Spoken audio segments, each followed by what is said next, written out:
Bien, bien, bien. Pues entonces el tema de hoy es el tremendo fraude, porque no tiene otro nombre, el tremendo fraude, el tremendo engaño que le han hecho creer a todos los que no tienen la dirección del Espíritu Santo, que fueron engañados en templos de piedra y les hicieron creer que el anticristo era un gobernante mundial que se iba a presentar y que se iba a sentar en un templo de piedra en Israel y que él mismo iba a poner la marca de la bestia. Todo el que haya visto esa serie brasileña que se llama Apocalipsis sabrá de lo que estoy hablando, porque no es ninguna casualidad de que hayan hecho esa serie un poquitín antes de que, para que la gente se le quedara en la psique esa doctrina herética fraudulenta con la cual el diablo, dice la palabra del Señor, que el diablo engaña al mundo entero.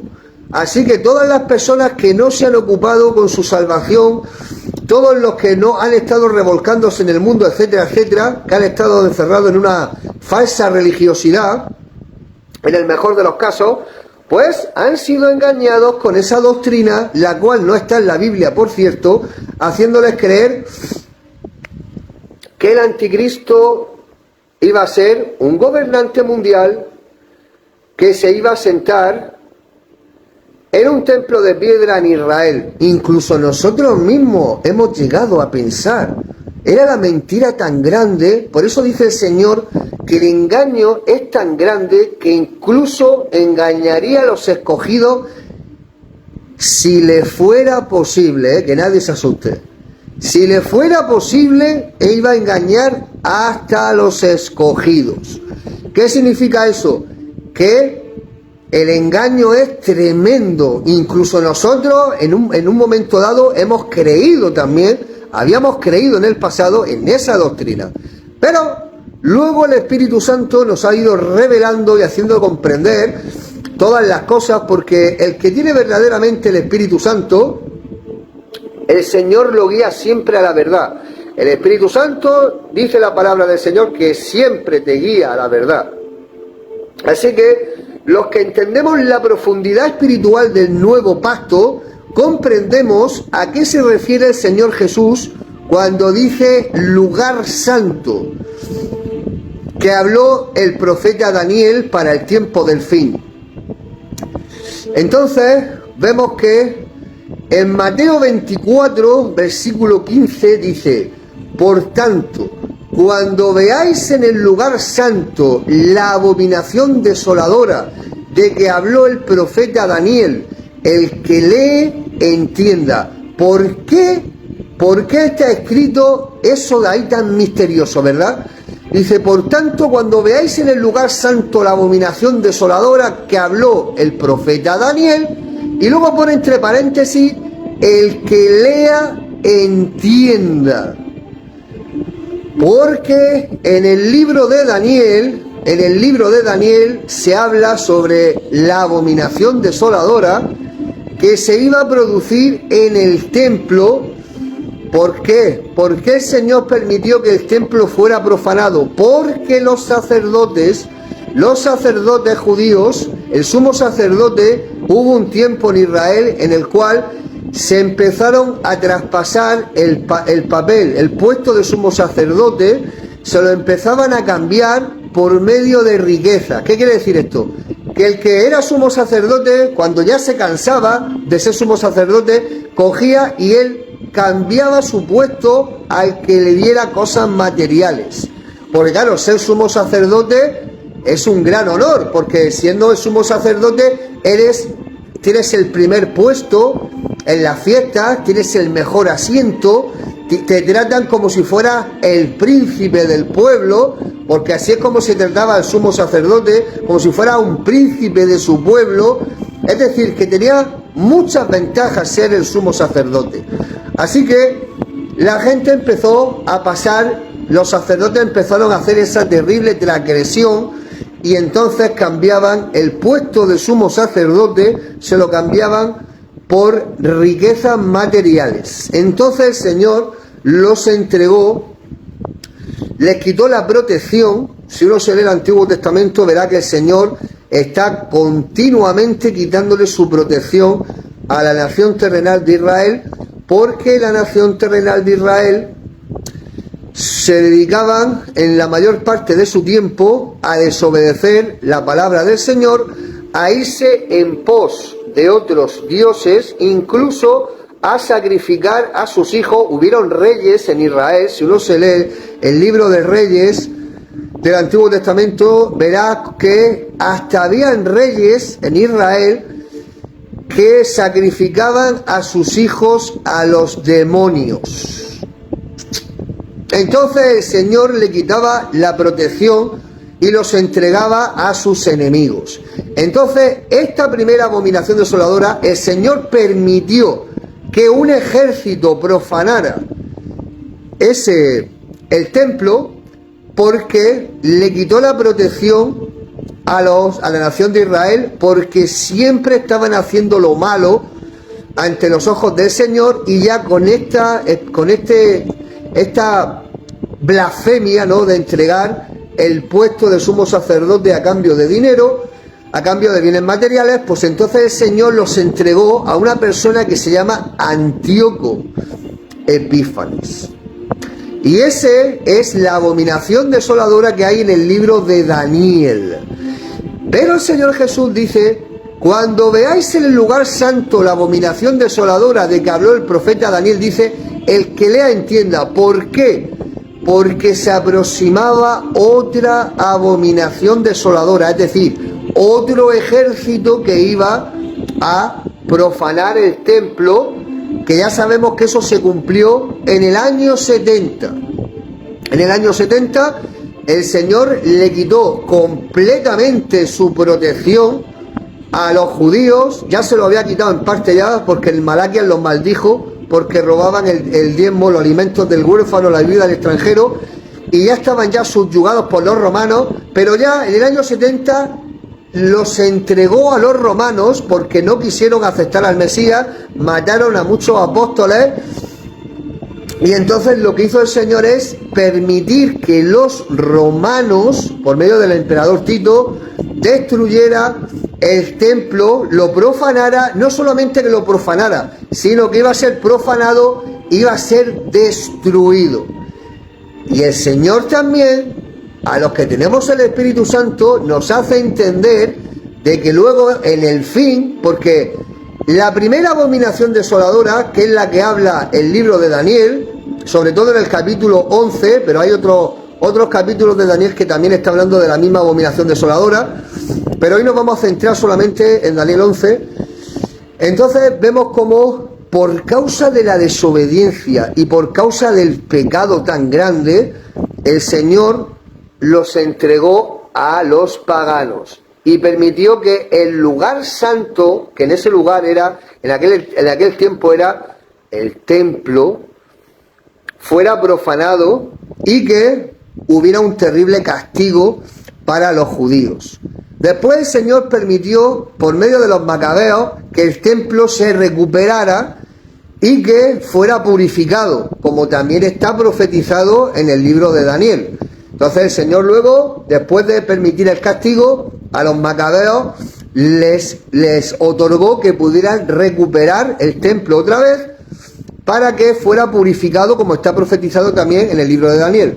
Pero luego el Señor Jesús anuncia que va a haber otra abominación desoladora, que era la destrucción del templo, que es de lo que se habla mayormente en el capítulo 24 de Mateo, porque la gente se piensa que el capítulo 24 de Mateo está hablando todo el rato del fin del mundo, y no está hablando todo el rato del fin del mundo. Habla del fin del mundo, pero también habla de otros eventos que tenían que suceder en el año 70, porque cuando empieza Mateo 24 le dicen los apóstoles: ¿cuál será la señal de tu venida y del fin del mundo? Y el Señor Jesús también le dijeron: oye, ¿has visto estos edificios tan bonitos con estas ofrendas votivas? Y el Señor les dice: ¿veis todo esto? Os digo que no quedará piedra sobre piedra que no sea derribada.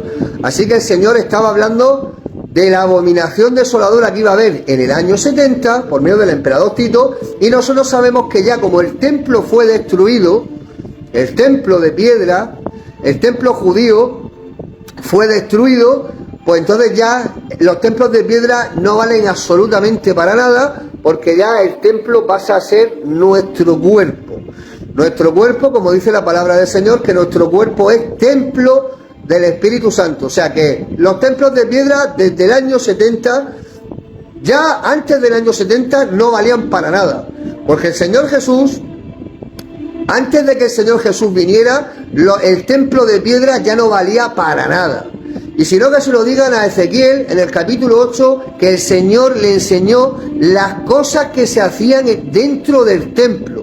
En Ezequiel 8 se hacían sacrificios humanos, adoraciones a los reptiles, adoración a Tamuz y adoración al sol. Así que antes de que el Señor Jesús viniera en carne, ya el templo de piedra no valía absolutamente nada. Pero el Señor lo hizo oficial cuando el Señor se sacrificó y entonces dijo: consumado es. Y entonces el velo del templo se rasgó de arriba abajo, y entonces la presencia de Dios oficialmente dejó de estar en el templo. Así que, por eso vemos cuando dice: el que lea entienda, porque el Señor Jesús estaba hablando de la destrucción del templo, de Jerusalén, y también sabemos que hay otra abominación desoladora, en este tiempo, pero ya no es un templo de piedra, sino que es en el cuerpo. ¿Qué es lo que les pasa a la gente que se ponen la marca de la bestia? ¿Qué es lo que le pasa a la gente cuando se ponen la marca de la bestia? Pues lo que le pasa a la gente cuando se la ponen es que su templo es profanado. Abominación desoladora. ¿Qué significa desolación? Significa daño que se hace a una estructura o a un territorio de tal manera que no queda nada en pie. Así que la abominación del tiempo del fin ya no es en un templo de piedra, sino que es en nuestro cuerpo. O sea, en nuestro cuerpo no, en el de los que no están inscritos en el libro de la vida. Y entonces el anticristo, lo que le han hecho creer que el anticristo se sienta en un templo de piedra, ha sido para que la gente estuviera completamente engañada, esperando a ver con su ojo que iba a presentarse un anticristo, que se iba a sentar un templo de piedra, y de mientras que se estuvieran poniendo la marca de la bestia, porque la marca de la bestia es un engaño. La marca de la bestia es un engaño, Apocalipsis 19:20. Entonces toda la gente, la mayoría, han sido engañados, haciéndoles creer que hay un anticristo que se va a presentar y se va a sentar en un templo en Jerusalén, y que ese va a ser la abominación desoladora. No. La abominación desoladora final es la que está revelada en el libro, en el capítulo 12 de Daniel. Ahí está revelada la abominación desoladora de este tiempo, del tiempo del fin. Así que hay mucha gente que, para intentar hacerle creer a la gente de que su doctrina del anticristo gobernante, para hacerles creer, ¿no?, para justificar esa doctrina, entonces cogen el libro de Daniel en el capítulo 11, y por eso ahora nos vamos a hacer un examen profundo, pero vamos a seguir. Vemos cómo en Marcos 13, 14 o en Mateo 24, pero en Marcos 13 dice: cuando veáis la abominación desoladora de que habló el profeta Daniel, puesta donde no debe estar, el que lea entienda, ya lo he explicado, entonces los que estén en Judea huyan a los montes. Entonces de este fragmento, de este versículo, hay otra doctrina herética que le hace creer a la gente que se tienen que ir a los montes, cuando eso estamos hablando para los que viven en Judea, porque eso pasó en el año 70. Entonces yo me pregunto que si la gente que dice que se tienen que ir al monte, que miren su célula de identidad. Si viven en Judea y viven hace 1000 y pico años, entonces sí, que se vayan a los montes, porque eso es de lo que está hablando. Entonces, vemos que Daniel mismo, el profeta Daniel, él mismo no comprendía su visión, porque estaba destinado a los entendidos y a la destrucción del templo en el año 70 y luego en el fin del mundo. Por eso el profeta Daniel era incapaz de comprender. Si uno se lee el libro de Daniel, ve que no podía comprender las visiones que estaba teniendo, y con razón, Vemos que en Daniel 12, versículo 4 dice: pero tú, Daniel, cierra las palabras y sella el libro hasta el tiempo del fin. Muchos correrán de aquí para allá y la ciencia se aumentará. Daniel 12, versículo 4. Entonces, la abominación desoladora que habla de los 1290 días que es quitado el continuo sacrificio, eso es para el tiempo de ahora. Porque hay 3 abominaciones desoladoras en la Biblia. La de Antíoco Epífanes, la del emperador Tito en el año 70 y luego está la que estamos ahora. Hay 3 abominaciones desoladoras. La última provoca la destrucción del mundo. La primera abominación desoladora corrompe el templo físico que había en Judea, en Jerusalén. Corrompe el templo, esparció sangre de cerdo, puso una imagen de Zeus, Antíoco Epífanes, la corrompió, pero el Señor permitió que fuera purificado. O sea, que no fuera una destrucción completa. Pero la segunda abominación desoladora acaba con la destrucción total del templo, con la destrucción total. Y la tercera acaba no solamente con un territorio en específico, la segunda fue el territorio de Israel, sino que la tercera es todo el mundo. Primero se corrompió el templo físico de Jerusalén, luego se destruyó el templo físico de Jerusalén y tercera, que es la última, se destruye todo este mundo en el que nosotros vivimos ahora. Todo este mundo en el que nosotros vivimos ahora va a ser destruido. Segunda de Pedro 3, del 7 al 13. El cielo y la tierra, cuando venga el Señor, pasará con gran estruendo y todo será derretido, todo será deshecho, todo será fundido, todo se fundirá. ¿Por qué? Porque la gente ha corrompido su templo, se han modificado el ADN.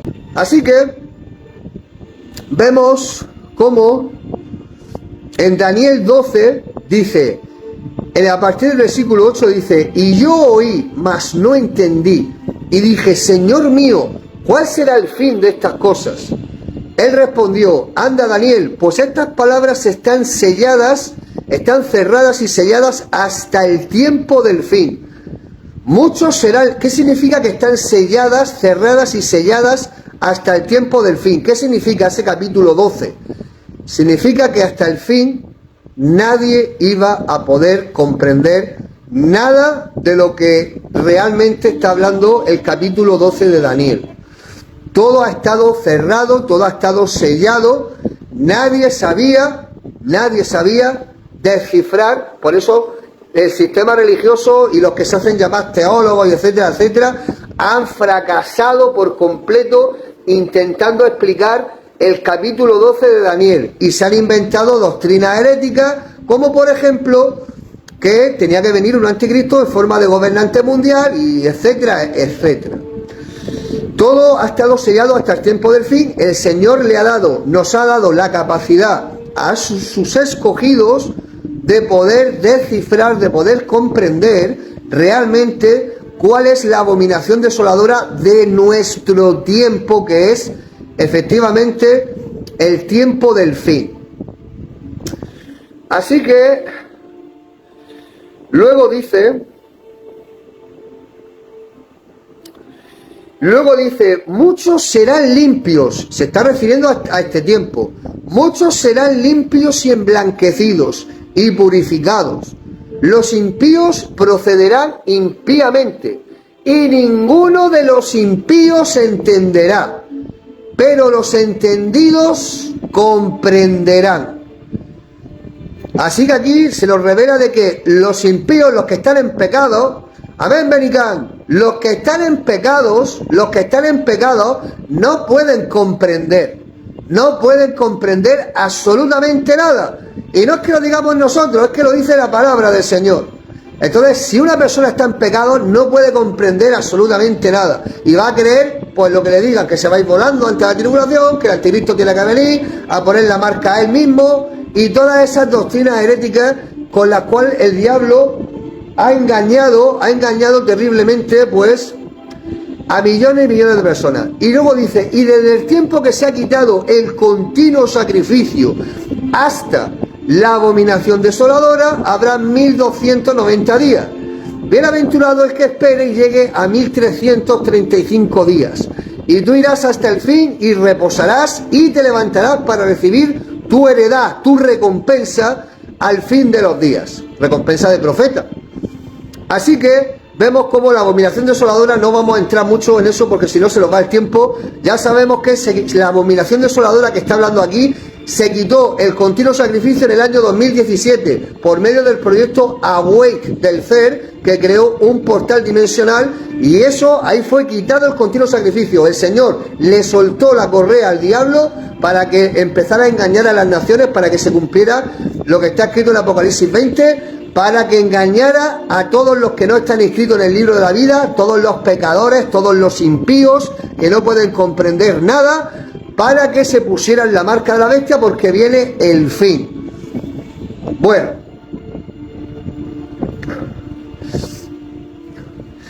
entonces vemos que la visión de Daniel establece que iba a ser quitado el continuo sacrificio para poner la abominación en el lugar santo, entendiendo que dentro del templo Jesús es el sumo sacerdote que realizó el sacrificio perpetuo por medio de su sacrificio. Ya sabemos que ahora el templo que es profanado es nuestro cuerpo, ese es el templo que es profanado de los que están en pecado, de los hipócritas religiosos, de los pecadores, etcétera, etcétera, es decir, de la mayoría de la población mundial.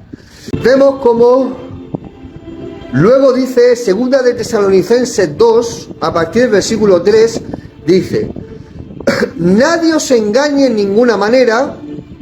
Este versículo lo han usado tantas personas, usadas por el enemigo. Tantas personas han cogido este pasaje para engañar a las personas, que sería incontable poder contar cuántas personas han sido engañadas por medio de este pasaje.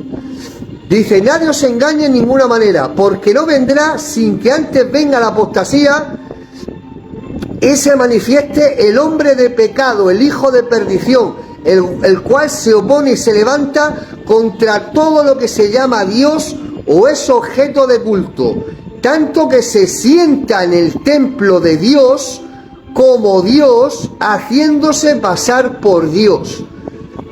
Bajo este versículo, bajo este pasaje, millones de personas le han hecho creer que tenía que venir un anticristo para sentarse en el templo, en un templo que iban a construirle en Israel, en Jerusalén. Entonces vemos que cuando dice que el Señor no viene hasta que no venga la apostasía viene desde el siglo III, como ya hemos visto en otros en vivo. Desde el siglo III viene la apostasía por medio de la Iglesia Católica y sus hijas protestantes. Sus hijas protestantes, la gente se piensa, yo soy pentecostal, yo soy evangélico, yo soy bautista. Yo soy mejor que los católicos son muy tontos, los católicos oran a María, ay, qué tontos, besan un yeso y no saben de que ellos siguen doctrinas que han sido ideadas por el diablo y promulgadas por agentes católicos, jesuitas, de la masonería, etcétera, etcétera. Así que en su injusticia, en su deleite de creerse que eran mejores que los católicos, han sido engañados por doctrinas igual de heréticas que los católicos. Los católicos oran a María, el protestante paga diezmos de dinero pisoteando el sacrificio de Cristo. El católico besa un yeso, el protestante se piensa que se va a ir volando antes de la tribulación y que va a venir un anticristo, bla, bla, bla. Así que han sido engañados todos. Entonces vemos que por qué se sienta el espíritu del anticristo, cómo es posible que, ¿dónde se va a sentar? El espíritu del inicuo, o sea, el diablo, ¿dónde se sienta? ¿De qué manera? Nosotros sabemos que el diablo es imitador de Dios, es imitador. Igual que nosotros estamos conectados por medio del Espíritu Santo, que es el que está en nuestro templo, en nuestro cuerpo, pues el diablo imita por medio de la tecnología para que la gente se ponga la marca, se ponga una tecnología que le modifica el ADN, es completamente separado de Dios, pasa a ser hecho de imagen de Dios, a imagen y semejanza de Dios, pasa a ser hecho a semejanza del diablo, ha corrompido su templo, y por medio de la tecnología, por la radiofrecuencia, el espíritu del anticristo, que el anticristo es un espíritu, el anticristo es un espíritu que está desde los tiempos de la iglesia primitiva, desde que se abrió el primer sello, que es el espíritu del anticristo. Desde ahí, si no que se lo pregunten al apóstol Juan o al apóstol Pablo, ya estaba el espíritu del anticristo en la iglesia primitiva. Es un espíritu, y ese espíritu, los que se han modificado el ADN, pasan a ser propiedad, a ser poseídos, controlados por ese espíritu a los que se han puesto la marca de la bestia. Así que, igual que los hijos de Dios estamos conectados por el Espíritu Santo, igual que estamos conectados a Dios por medio del Espíritu Santo que está en nuestro templo, en nuestro cuerpo, los que se han puesto la marca están mientras que estén vivos, porque el que se pone la marca no dura mucho, un año como mucho, los que más, o un año y pico, pero porque también hace su papel de despoblación la marca de la bestia. Sabemos que también tienen que matar a 7.000 millones de personas, etcétera, etcétera.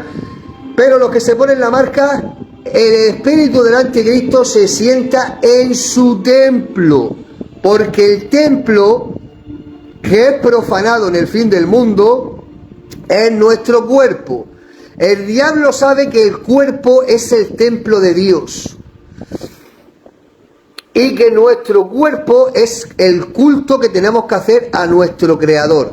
Y eso es lo que el diablo destruye por medio de la marca de la bestia. Vemos en Romanos 12, que dice a partir del versículo 1, así que hermanos, os ruego por las misericordias de Dios, que presentéis vuestros cuerpos en sacrificio vivo, santo, agradable a Dios, que es vuestro culto racional. Y vemos que los protestantes dicen, no, yo es que me voy al culto.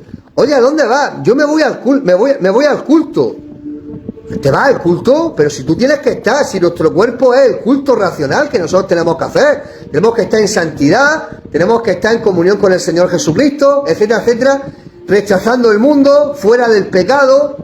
Pero estas personas, como le han hecho creer que el templo es un templo de piedra, una iglesia es un templo de piedra, le han hecho creer, pues entonces ellos dicen que se van al culto. Y no saben que la palabra del Señor dice que nuestro cuerpo lo tenemos que entregar en sacrificio vivo, santo, agradable a Dios, que es nuestro culto racional.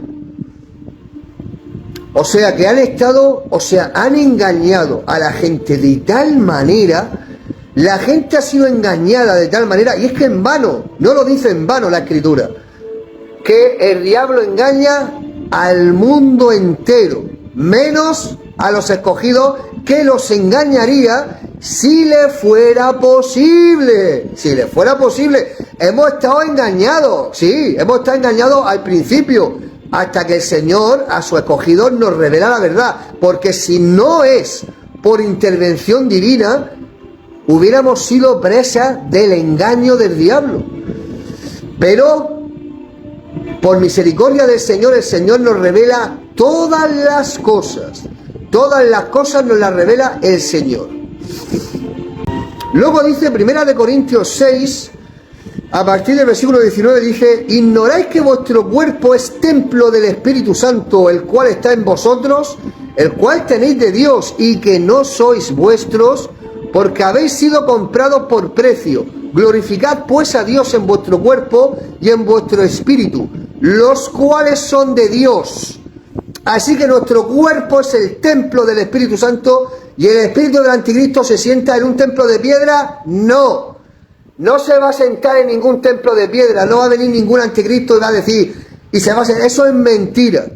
Se ha sentado y se está sentando en los cuerpos de los que se han puesto la marca de la bestia. Ahí es donde se sienta, ahí. Habiendo repasado otra vez, vemos como hay gente que cogen algunos fragmentos del libro de Daniel en el capítulo 11, como por ejemplo este, Daniel 11 del 30 al 33, dice: y se enojará contra el pacto santo y hará según su voluntad. Volverá pues y se entenderá con los que abandonen el santo pacto. Y se levantarán de su parte tropas que profanarán el santuario y la fortaleza, y quitarán el continuo sacrificio, y pondrán la abominación desoladora. Con lisonjas seducirá a los violadores del pacto, mas el pueblo que conoce a su Dios se esforzará y actuará.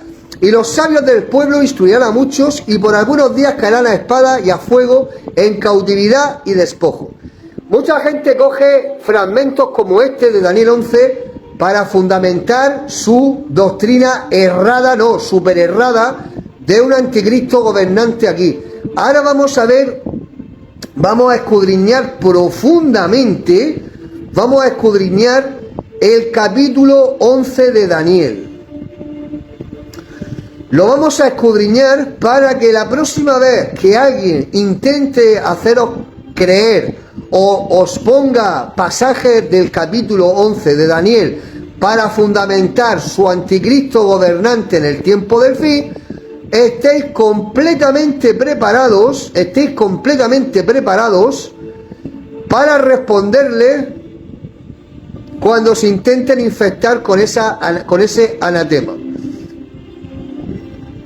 Entonces, vamos a ir a Daniel 11 y vamos a hacer un examen profundo. Entonces vemos que dice en Daniel 11, versículo 2, dice: y ahora yo te mostraré la verdad. He aquí que aún habrán 3 reyes en Persia, y el cuarto se hará de grandes riquezas, más que todos ellos, y al hacerse fuerte con sus riquezas, levantará a todos contra el reino de Grecia. Entonces vemos que, aunque Persia tuvo muchos reyes en su historia, el Señor llevó a Daniel a concentrarse en los 4 siguientes reyes, porque el cuarto fue Jerjes I, que provocó una guerra contra los espartanos, y esto despertó a que Grecia se levantara contra Persia. Entonces, vemos que a lo que se está refiriendo el capítulo 11 de Daniel no se está refiriendo a ningún anticristo del fin aquí manifestado en carne, sino de cosas que se estaban profetizando por medio del profeta Daniel para que se cumplieran como unos 300 años aproximadamente. Toda esta profecía de Daniel 11 tardó unos 300 años aproximadamente en cumplirse. Se dice pronto, ¿verdad? Se dice pronto 300 años. Pues 300 años son 3 siglos, que fue lo que tardó en cumplirse las cosas que a Daniel se le estaba hablando en este capítulo, por ejemplo. Entonces vemos que quien derrotó el gran imperio persa, ¿quién fue quien derrotó el gran imperio persa? Pues fue Alejandro Magno, estableciendo un nuevo imperio, Grecia, cumpliéndose así la profecía que le fue revelada a Daniel en Daniel 11, ¿no? En el versículo 3 dice: se levantará luego un rey valiente, el cual dominará con gran poder y hará su voluntad. Alejandro Magno fue más que un conquistador, más que un emperador, fue un conquistador. Tan pronto terminó su conquista a los 32 años, él murió y su imperio fue dividido, tal como sigue diciendo la profecía. Dice en el versículo 4 del capítulo 11: pero cuando se haya levantado, su reino será quebrantado y repartido hacia los 4 vientos del cielo, no a sus descendientes, ni según el dominio con que él dominó, porque su reino será arrancado y será para otros fuera de ellos. ¿Te estás dando cuenta cómo Daniel 11 no está hablando absolutamente de ningún anticristo hecho aquí, como te quieren hacer creer los que se apoyan en el capítulo 11 de Daniel? No tiene absolutamente nada que ver.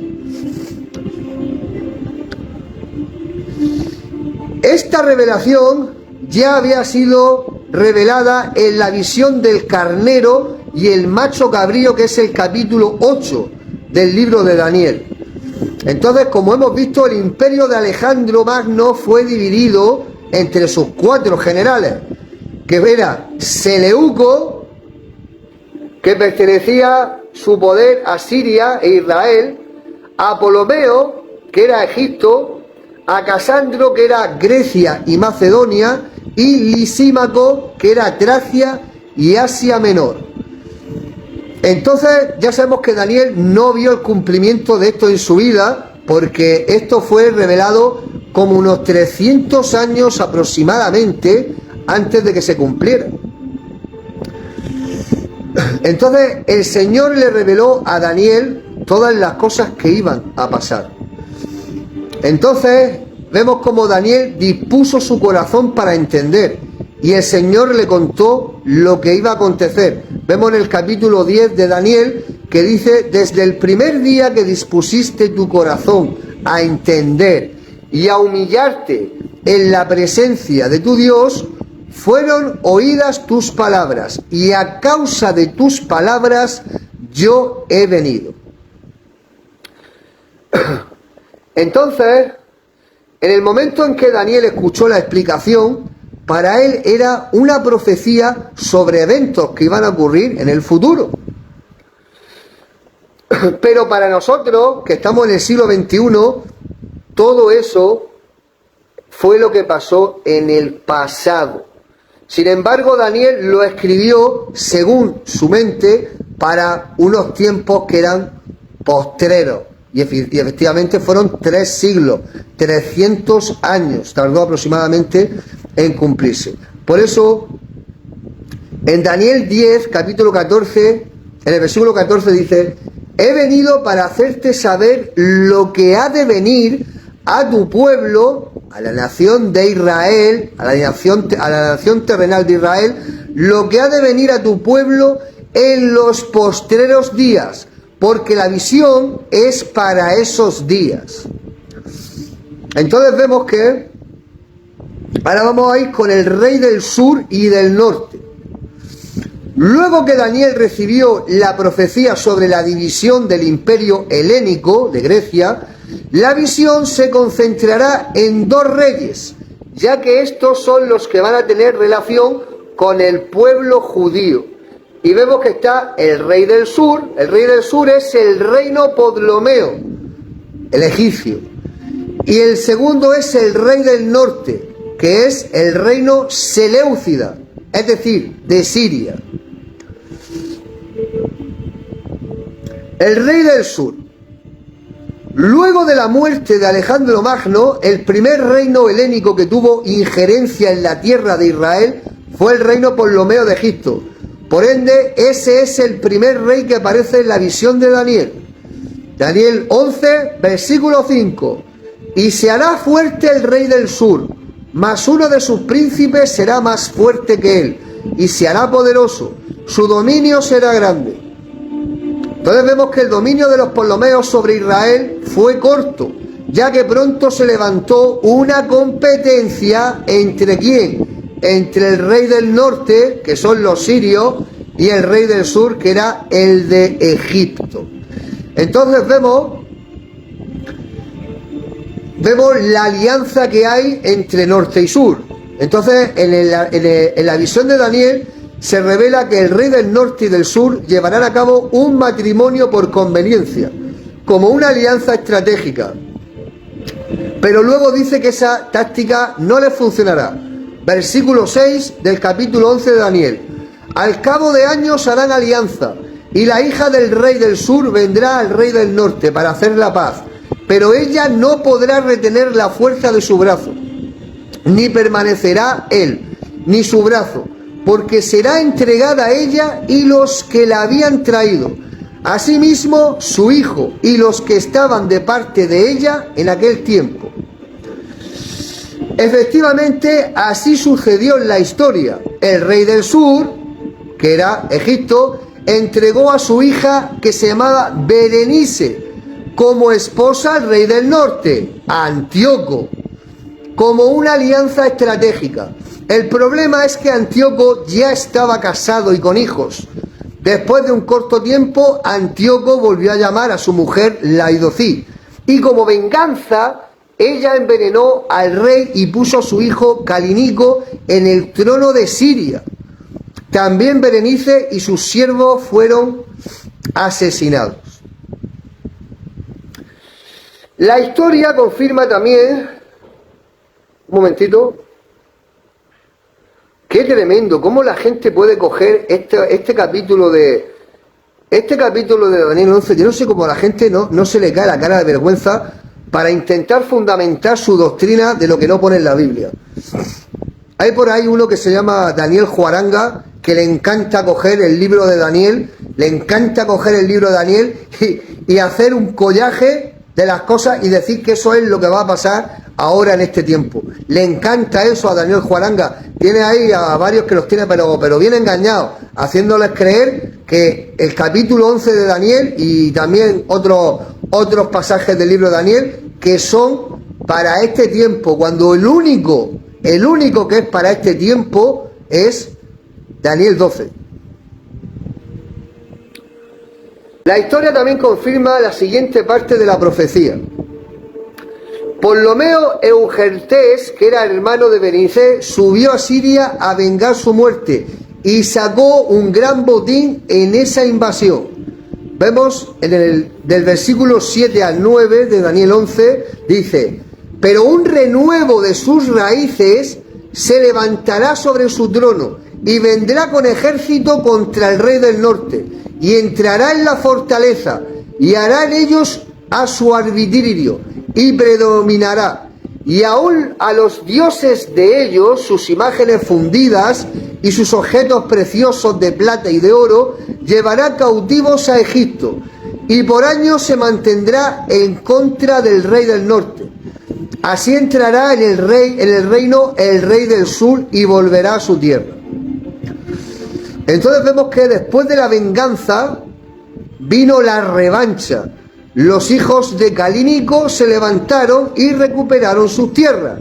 Vemos en el versículo 10 del capítulo 11 de Daniel, dice: mas los hijos de aquel se airarán y reunirán multitud de grandes ejércitos, y vendrá apresuradamente e inundará y pasará adelante. Luego volverá y llevará la guerra hasta su fortaleza.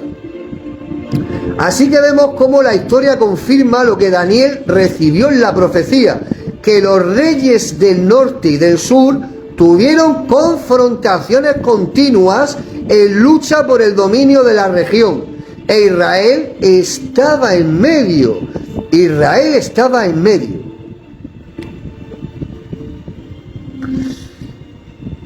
Luego vemos en Daniel 11, del 11 al 14, dice: por lo cual se enfurecerá el rey del sur y saldrá y peleará contra el rey del norte, y pondrá en campaña multitud grande, y toda aquella multitud será entregada en su mano. Y al llevarse él la multitud, se elevará su corazón y derribará a muchos millares, mas no prevalecerá, y el rey del norte volverá a poner en campaña una multitud mayor que la primera.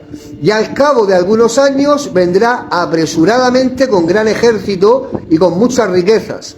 En aquellos tiempos se levantarán muchos contra el rey del sur, y hombres turbulentos de tu pueblo se levantarán para cumplir la visión, pero ellos caerán. Bien, pues estamos viendo que el capítulo 11 de Daniel no tiene absolutamente nada que ver con ningún tiempo del fin y con ningún anticristo que se va a presentar aquí, ni nada de nada, porque todo eso ya se cumplió en los tiempos de Daniel. Todo eso ya se cumplió. Ahora vamos a ver la parte de que el norte toma a Israel. Vemos que Israel era una especie de zona buffer entre el reino del sur y el reino del norte. Al principio los judíos quedaron como vasallos de los ptolemeos, pero después de continuas guerras regionales, los seleucidas, el norte, ocuparon a Israel. Vemos en Daniel 11, del 15 al 16, que dice: vendrá pues el rey del norte y levantará baluartes, y tomará la ciudad fuerte, y las fuerzas del sur no podrán sostenerse, ni sus tropas escogidas, porque no habrá fuerzas para resistir. Y el que vendrá contra él hará su voluntad, y no habrá quien se le pueda enfrentar, y estará en la tierra gloriosa, Israel, la cual será consumida en su poder. Entonces vemos que la historia nos confirma que los seleucidas trataron de llegar a una paz con los ptolemeos a través de otra alianza matrimonial, pero no funcionó. Vemos del 17 al 19 de Daniel 11, dice: afirmará luego su rostro para venir con el poder de todo su reino, y hará con aquel convenios, y le dará una hija de mujeres para destruirle, pero no permanecerá ni tendrá éxito. Volverá después su rostro a las costas, y tomará muchas, mas un príncipe hará cesar su afrenta, y aún hará volver sobre su oprobio. Luego volverá su rostro a las fortalezas de su tierra, mas tropezará y caerá, y no será hallado. Entonces vemos que luego vemos que el siguiente versículo, el 20, vemos que no tiene nada que ver con guerras, pero también se cumplió al pie de la letra. Vemos que la historia cuenta que Seleuco IV Filopater de Siria se enfocó en cobrar impuestos y mandó a saquear el templo de Jerusalén. Eso lo vemos en Segunda de Macabeos, capítulo 3. Pero él murió envenenado por uno de sus ministros. Lo vemos en el versículo 20 de Daniel 11. Dice: y se levantará en su lugar uno que hará pasar un cobrador de tributos por la gloria del reino, pero en pocos días será quebrantado, aunque no en ira ni en batalla. Lo mataron envenenándolo. Y ahora es cuando entra Antíoco IV. Antíoco IV. Tras la muerte de Filopater subió al trono su hijo Antíoco IV. A partir de este momento la profecía se concentra en ese personaje que servirá, se concentra en ese personaje.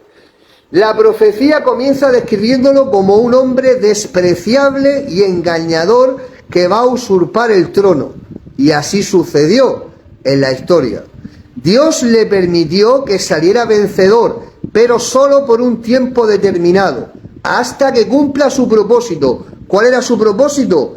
Castigar a la nación de Israel porque se estaban cometiendo pecados y porque se traspasaban el puesto de sumo sacerdote, se lo pasaban a cambio de riquezas materiales. Por eso el Señor los castigó y permitió todo lo que estamos viendo. Entonces Daniel 11 del 21 al 24 dice: y le sucederá en su lugar un hombre despreciable, al cual no darán la honra del reino, pero vendrá sin aviso y tomará el reino con halagos. Las fuerzas enemigas serán barridas delante de él, como con inundación de aguas. Serán del todo destruidos, junto con el príncipe del pacto, y después del pacto con él, engañará y subirá, y saldrá vencedor con poca gente. Estando la provincia en paz y abundancia, entrará y hará lo que no hicieron sus padres, ni los padres de sus padres. Botín, despojos y riquezas repartirá sus soldados, y contra las fortalezas formará sus designios, y esto será por un tiempo. La profecía sigue diciendo que ese rey se va a levantar contra el sur, contra Egipto, y que lo vencerá.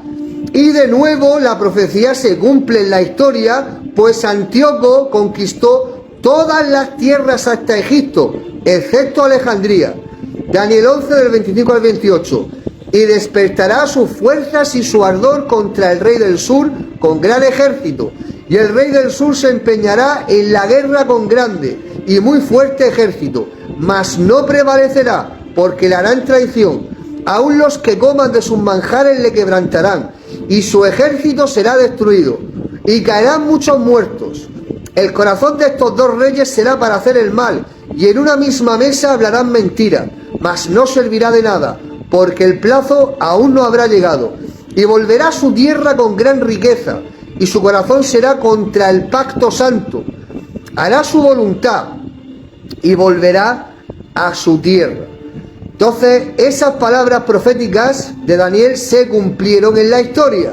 Luego de guerras constantes, el rey del norte y del sur se sentaron con la intención de hacer una alianza de paz, pero no lograron llegar a la paz porque ambos lados iban con engaños y no con buenas intenciones.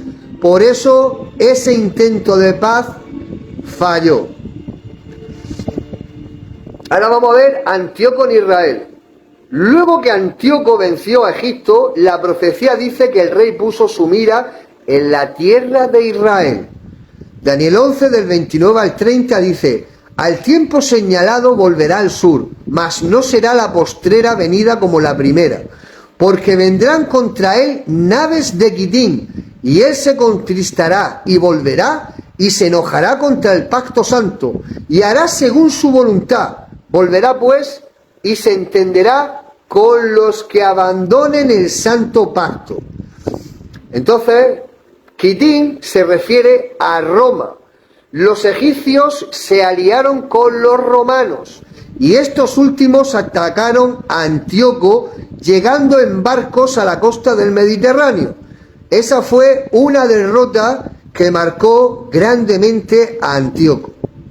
La razón por la que Antíoco puso su vista en Israel es porque el pueblo judío empezó a darse una guerra civil entre dos bandos: los fieles al Señor y los judíos helenizados, es decir, los judíos que habían adquirido la forma de vida griega, abandonando la ley de Dios que estaba en aquel entonces vigente, que era la Torá de Moisés. Antíoco IV apoyó militarmente a los judíos helenizados y mandó a ocupar el templo, provocando lo que se conoce como la abominación desoladora, que la tenemos en el versículo 31 del capítulo 11 de Daniel, que dice: y se levantarán de su parte tropas que profanarán el santuario y la fortaleza, y quitarán el continuo sacrificio, y pondrán la abominación desoladora. Entonces vemos que había una guerra interna entre los judíos helenizados, que son llamados en la profecía violadores del pacto, y los fieles al Señor. Ese fue el tiempo de la definición para el pueblo de Dios. ¿Se pondrían del lado de Dios o se pondrían de parte del enemigo? La profecía de Daniel considera este tiempo como un proceso de depuración, limpieza y emblanquecimiento del pueblo de Dios mediante el castigo que el Señor permitió a la nación de Israel, se limpió porque salieron los violadores del pacto, los que se estaban cambiando, los que se habían helenizado, el sumo sacerdote se había corrompido por completo, y entonces se manifestaban los que estaban fieles al Señor, que habían algunos, y otros que eran los violadores del pacto porque se habían corrompido con los paganos. Y todo eso sirvió, el Señor castigó a la nación de Israel y hizo ese proceso de depuración, limpieza y emblanquecimiento por medio de ese castigo. Daniel 11 del 32 al 35 dice: con lisonjas se seducirá a los violadores del pacto, mas el pueblo que conoce a su Dios se esforzará y actuará, y los sabios del pueblo instruirán a muchos, y por algunos días caerán a espada y a fuego, en cautividad y despojo, y en su caída serán ayudados de pequeño socorro, y muchos se juntarán a ellos con lisonjas. También algunos de los sabios caerán para ser depurados, limpiados y emblanquecidos, hasta el tiempo determinado, porque aún para esto hay plazo. Todo esto pasó en el tiempo de los macabeos, que es un periodo intertestamentario, es decir, que está entre el periodo del Antiguo Testamento y el inicio del Nuevo Testamento. Así que estamos viendo de manera tremenda, yo creo, que estamos viendo cómo la gente que intenta fundamentar su doctrina de un anticristo como gobernante, que se va a sentar en un templo de piedra usando pasajes de Daniel 11, pues estamos viendo cómo eso no tiene absolutamente ningún valor. Ningún valor, han sido engañados, no tienen revelación del Espíritu Santo. Por poner un ejemplo, Daniel Juaranga, esa persona no tiene ningún tipo de discernimiento, dice que hay dos o tres arrebatamientos, no me acuerdo la locura que tiene, y que coge versículos del libro de Daniel para trasladarlos aquí, cuando el único capítulo del libro de Daniel, que es para este tiempo del fin, es el último, Daniel 12. El resto ya se cumplió todo. Y es que no tener el Espíritu Santo e intentar descifrar lo que pone la Biblia es un acto fraudulento. Si uno no tiene el Espíritu... Vosotros, por ejemplo, los que me estáis escuchando, yo sé que aquí hay mucha gente de los que hay ahora mismo, hay unas 150 personas, hermanos en Cristo. Yo sé que muchos de vosotros tenéis el Espíritu Santo, pero este en vivo lo van a ver mucha gente, aparte de los que estamos en directo ahora, sino que va a haber gente que lo va a ver en diferido y también lo va a ver en Telegram. Porque los que escuchen y comprendan son los que estaba hablando el libro de Daniel, que dicen que los entendidos comprenderán. Pero el que no tiene el Espíritu Santo y aún escuchando todo lo que estoy diciendo, demostrando con la historia que todo el libro de Daniel se cumplió, menos el capítulo 12, que eso habla de la abominación desoladora en la que estamos ahora, el que no lo pueda comprender es porque tiene un problema en el espíritu, un problema de discernimiento, un problema espiritual, y que hay gente que, aunque esté escuchando y compruebe todos los datos que yo estoy dando, todo lo que yo estoy diciendo se puede comprobar por medio de la historia, ¿no? Todo lo que estoy hablando de Antíoco, de lo que pasó con el rey del sur, todo eso se puede comprobar. Todo el que lo quiera comprobar y todavía quiera seguir aferrado al engaño del anticristo aquí por medio del libro de Daniel, es porque tiene un problema de discernimiento. Vamos a ver la caída de Antíoco, la parte final. Los últimos versículos del capítulo 11 hablan del final de Antíoco. Él tenía conflictos con Egipto, pero los vencerá. Sin embargo, la profecía señala que no va a poder conquistar varias tierras, que son Edom, Moab y Amón. Vemos en Daniel 11, del 40 al 43, dice: pero al cabo del tiempo el rey del sur contenderá con él, y el rey del norte se levantará contra él como una tempestad, con carros y gente de a caballo, y muchas naves, y entrará por las tierras, e inundará y pasará, entrará a la tierra gloriosa, y muchas provincias caerán, mas éstas escaparán de su mano, Edom y Moab, y la mayoría de los hijos de Amón extenderá su mano contra las tierras, y no escapará el país de Egipto, y se apoderará de los tesoros de oro y plata, y de todas las cosas preciosas de Egipto, y los de Libia y de Etiopía le seguirán. Entonces vemos que, aunque venció a Egipto, Antíoco comenzó a tener derrotas, y terminó su reinado. Daniel 11, del 44 al 45, dice: pero noticias del oriente y del norte lo atemorizarán, y saldrá con gran ira para destruir y matar a muchos, y plantará las tiendas de su palacio entre los mares y el monte glorioso y santo, mas llegará a su fin y no tendrá quien le ayude. Entonces vemos que el fin de Antíoco llegó por la mano de Dios, quien lo castigó con una enfermedad extraña e incurable, y nadie pudo ayudarlo, como dice la profecía. La historia del fin de Antíoco está descrita, para el que quiera leerla, está descrita en el capítulo 9 del segundo libro de los Macabeos.